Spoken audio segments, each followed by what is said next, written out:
If you're watching this video, you probably love tennis just like me. And I'm sure you have a story about how you got into this wonderful sport. That's me, Ben Wolf, playing the sport I truly love. If you have a net with a can of tennis balls, I'll be there. But it wasn't always like that. Let me share you my story.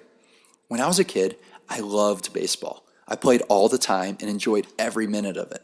But when high school started out, I found something out about my playing ability as a baseball player. I wasn't that good. So I had to find a new sport, which wasn't easy to start as a high schooler, but I luckily found tennis.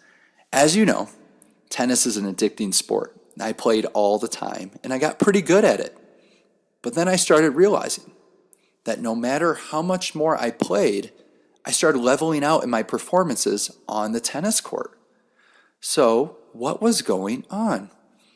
I then started a new approach that wasn't all about hitting tennis balls, but I rather focused on things off the court, including my mobility, my conditioning, and my mental strength, which helped me get really good at tennis, but also provided some side perks like having the stamina and strength to hike some cool places.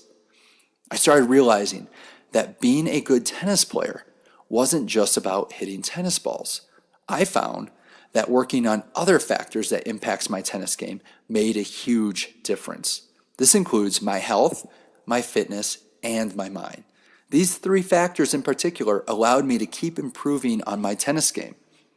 Through my experiences with this, I soon saw all the connections that made a great tennis player. I saw how important the other factors were and focused more of my attention on things like nutrition, mobility, conditioning, and my mental game rather than just hitting tennis balls. I knew I was onto something, so I started talking to experts in all sorts of fields, such as nutritionists and fitness gurus, to start seeing the connections I experienced on my own.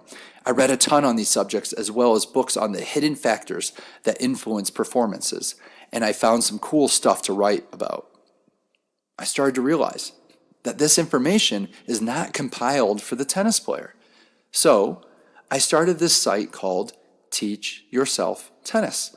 I wanted to include technique, but go beyond that to show that there are many other variables that we need to account for to be the best tennis player we can be. In fact, I'm working on a book and an online course that I'll keep you posted about that help people through their quest of bettering their tennis game. For now, though, get all the blogs and videos sent to your email with a quick subscribing with a sign up below this video. It will be my personal goal to equip you with the tools needed to be a healthier, fitter, and better tennis player I personally use. I'm looking forward to working with you. Please subscribe below and let's get started.